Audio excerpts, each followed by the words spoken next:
नमस्कार दोस्तों, स्वागत है आप सभी को। आज हम लोग फोटोग्राफ के बारे में डिटेल्स में जानेंगे और लगभग 20+ क्वेश्चन, 20 से ज़्यादा क्वेश्चन भी करेंगे। और जैसे कि आप सबको पता है कि बहाली अब लगातार आ रहे हैं।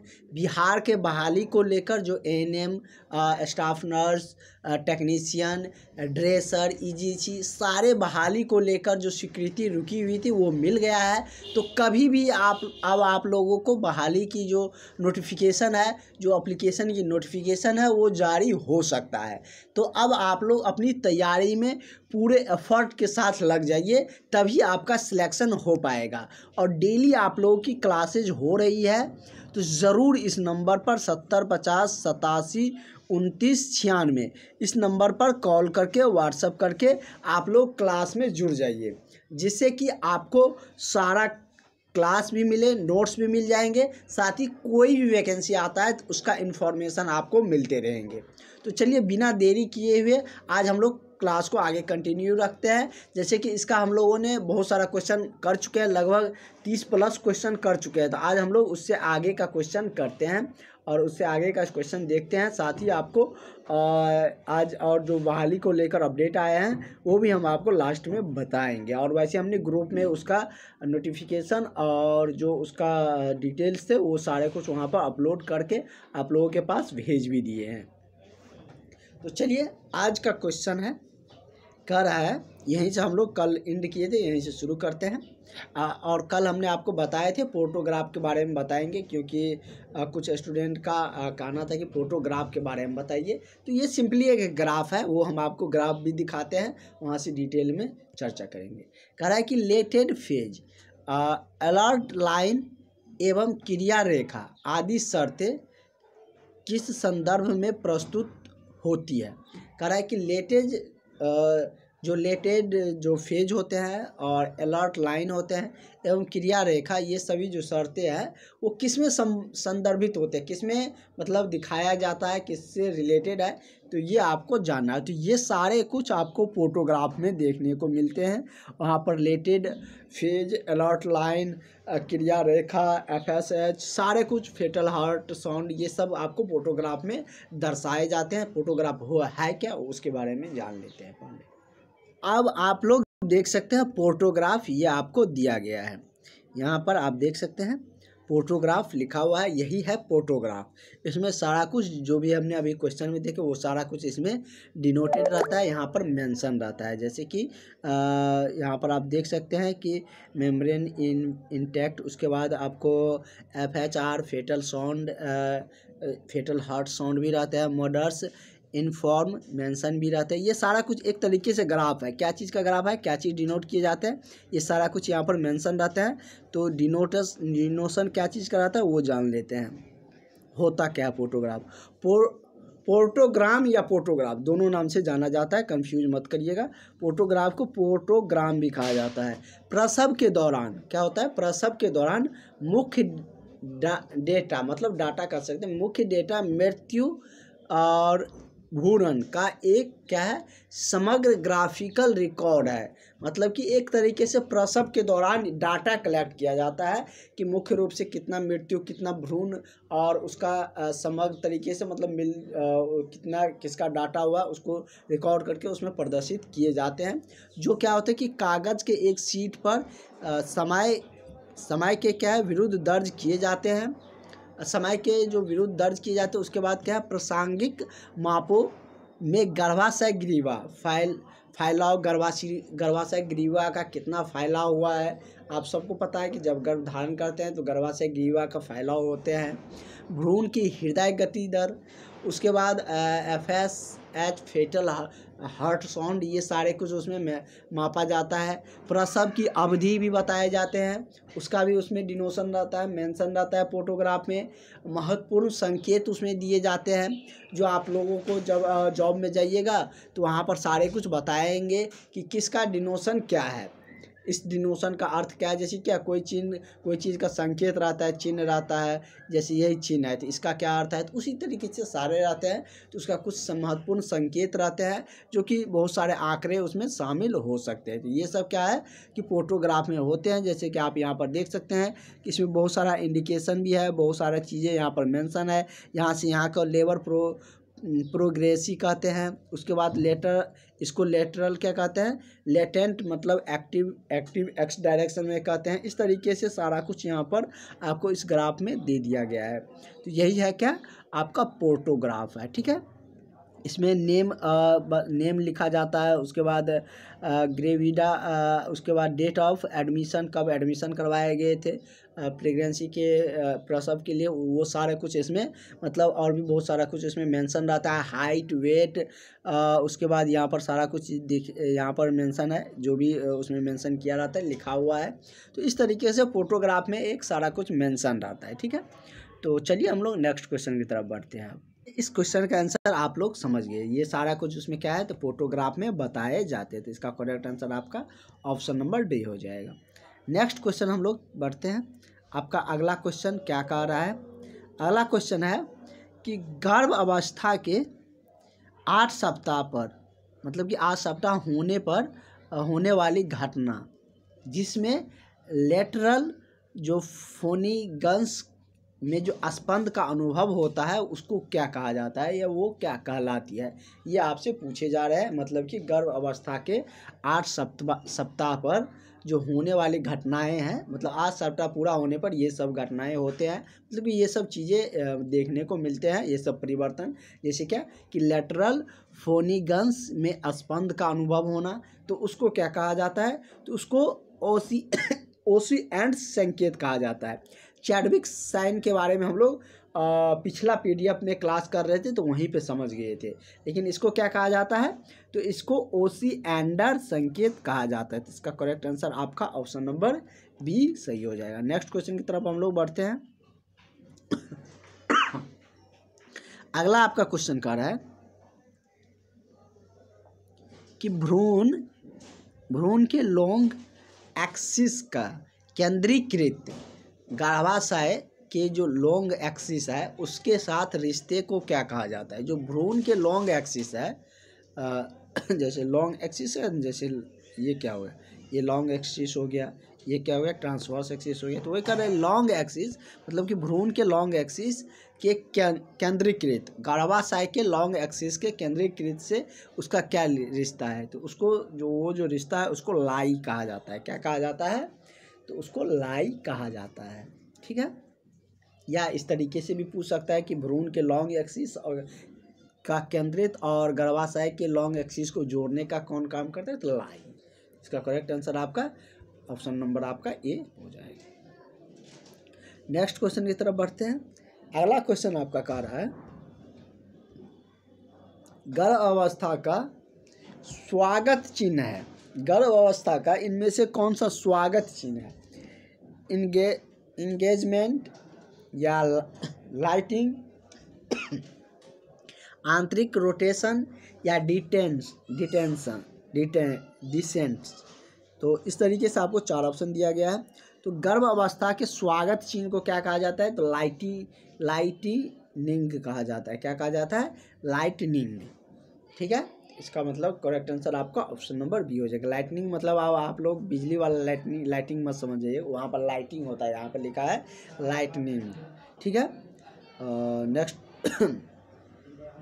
नेक्स्ट क्वेश्चन हम लोगों का कह रहा है कि गर्भ अवस्था के दौरान, कह रहा है कि गर्भ अवस्था के दौरान सर्विक्स का मुलायमपन होना क्या कहलाता है। तो इसके बारे में हम लोग पिछला पीडीएफ में भी जाने थे और जो अभी हमने चर्चा किए थे वो यहाँ पर भी आ गया। तो गर्भ अवस्था के दौरान सर्विक्स का मुलायमपन गुडेल्स चिन्ह कहलाता है। क्या कहलाता है, तो चैडविक साइन के बारे में भी हम लोग जान गए, गुडेल्स चिन्ह के बारे में भी जान लिए। इससे पहले हम लोग का क्या था, तो कौन सा चिन्ह, जैसे कि इसमें वाले क्वेश्चन में था तो एसी एंडर संकेत के बारे में भी हम लोग समझ गए।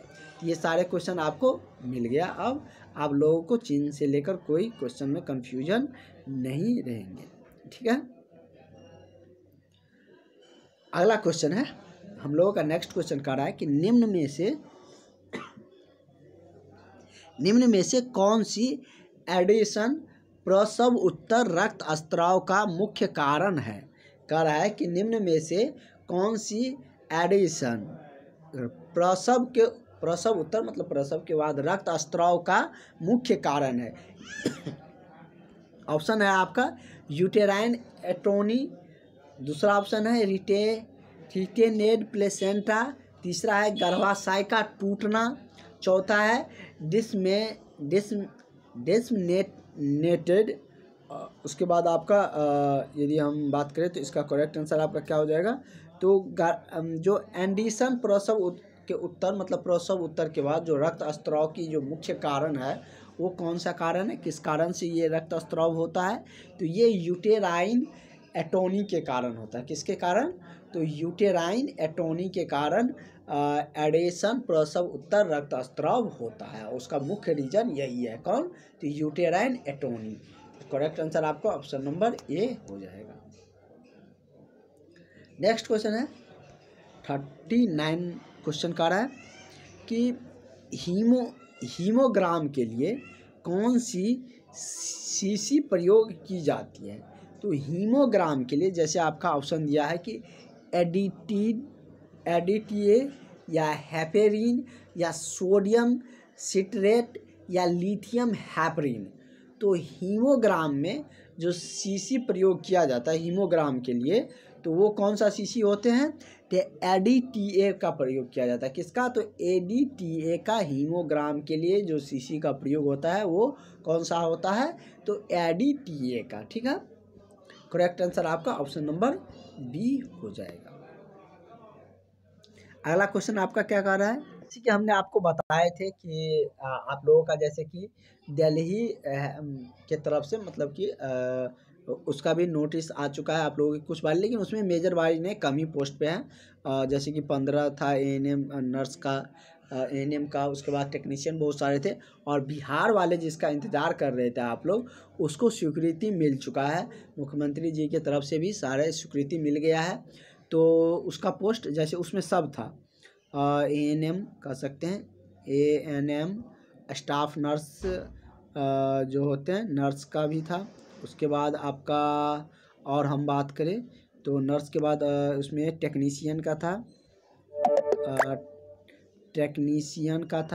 उसके बाद एक्सरे का था, और उसके बाद क्या था, ड्रेसर का। तो ये सब बहाली आपका अब आने वाला है, क्योंकि उसका अब स्वीकृति मिल गया है। तो आप सबको इंतज़ार भी था कि बिहार वाले बहाली आए क्योंकि यूपी वाले बहाली आया है, लेकिन उसमें सब एलिजिबल नहीं है, क्योंकि उसका पेट का एग्ज़ाम किया हुआ है कि जो पेट दिया हुआ है उसी के लिए मतलब कि वो एलिजिबिलिटी क्राइटेरिया दिया हुआ है। तो इसलिए उसमें सब स्टूडेंट फॉर्म भर भी नहीं सकते, क्योंकि जो 2023 में पेट एग्ज़ाम पास किए हैं उसी को आवेदन करने के लिए उसमें दिया जा रहा है। लेकिन बिहार वाले में ऐसा नहीं है। बिहार वाले में जिसके पास डिग्री रहेगा वो फॉर्म अप्लाई कर सकते हैं। ये आप सबके लिए बड़ी अपॉर्चुनिटी है, इसलिए आप लोग अपनी पढ़ाई पर पूरा फोकस रखें, क्योंकि अब आप लोगों को पढ़ाई ही आप लोगों को सिलेक्शन दिला सकता है। और इसके लिए आप लोग इस नंबर पर कॉल करके व्हाट्सअप करके क्लास में जुड़ जाइएगा। और इसके बाद हम आगे का क्वेश्चन भी देख लेते हैं, उसके बाद और लास्ट में और भी डिटेल्स में फॉर्म के बारे में चर्चा करेंगे। नेक्स्ट हम लोग का क्वेश्चन कर रहा है, आज हम लोगों का क्लासेस बहुत लंबा नहीं होंगे, थोड़ा सा इशू आ गया है इस वजह से। अगला क्वेश्चन कर रहा है कि 28 सप्ताह पश्चात दर्द रहित रक्तस्राव क्या कहलाता है। मतलब कि 28 सप्ताह के बाद दर्द रहित जो दर्द से मतलब कि जो दर्द रहित जो रक्तस्राव होता है, मतलब दर्द नहीं होता है मतलब कि, लेकिन रक्तस्राव हो रहा है 28 सप्ताह बाद, तो उसको क्या कहा जाता है। प्लेसेंटा प्रीविया या एब्स्ट्रियोसी प्लेसेंटा या मोलर गर्भावस्था, तो उसको क्या कहा जाता है। तो 28 सप्ताह के पश्चात मतलब कि 28 सप्ताह के बाद, गर्भधारण के 28 सप्ताह के बाद जो दर्द रहित रक्तस्राव होती है तो उसको क्या कहा जाता है, तो उसको प्लेसेंटा प्रीविया कहा जाता है। क्या कहा जाता है, प्लेसेंटा प्रीविया कहा जाता है। अगर 28 सप्ताह के बाद जो रक्तस्राव हो रहा है, जो कि दर्द रहित है, दर्द रहित है, तो वो मतलब क्या कहा जाता है उसको, तो प्लेसेंटा प्रीविया कहा जाता है। तो इसका करेक्ट आंसर आपका ऑप्शन नंबर ए सही हो जाएगा। नेक्स्ट क्वेश्चन हम लोग देख लेते हैं। अगला क्वेश्चन आप लोगों का है कि मोलार गर्भावस्था की एक देर से होने वाली जटिलता है। कह रहा है कि मोलार गर्भावस्था की एक देर से होने वाली जटिलता क्या है?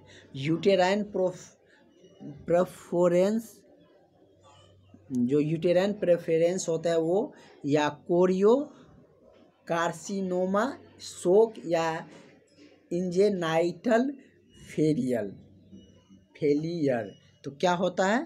तो जो मोलार गर्भावस्था की एक देर से होने वाली जो जटिलता है, जो मोलार गर्भावस्था के कुछ समय बाद मतलब कि देर से जो जटिलता होती है वो कौन सी है? तो कोरियो कार्सिनोमा है। कौन सा है? तो कोरियो कार्सिनोमा। इसका करेक्ट आंसर क्या हो जाएगा? आपका ऑप्शन नंबर बी हो जाएगा। कोरियो कार्सिनोमा के कारण मोलार गर्भावस्था के देर से होने वाली एक जटिलता है। ठीक है, तो नेक्स्ट क्वेश्चन हम लोगों का नेक्स्ट क्वेश्चन कह रहा है कि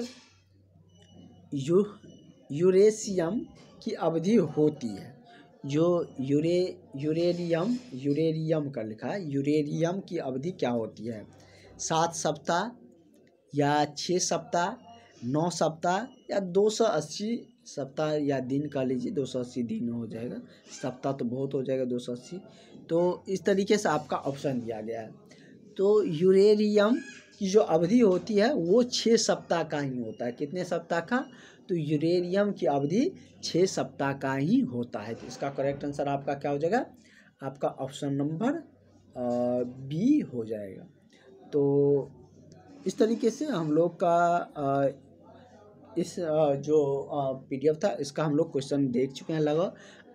कल हम लोग नेक्स्ट पीडीएफ का क्वेश्चन करेंगे, और इसके बाद यदि हम बात करें तो आप लोगों का फॉर्म बहुत जल्द बिहार वाला भराएगा।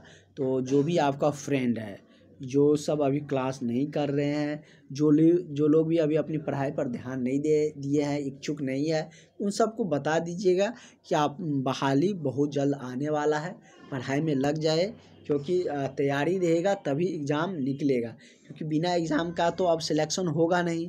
तो इसलिए आप लोग जो आपके फ्रेंड होंगे उसे भी बोलकर क्लास में ज्वाइन करवा दीजिए, जिससे कि जब हम आप लोगों का डिस्कशन ग्रुप वाला जो ग्रुप बनाएंगे डिस्कशन के लिए, तो उसमें आप लोग का फ्रेंड ही उसमें हो तो बेहतर रहेगा।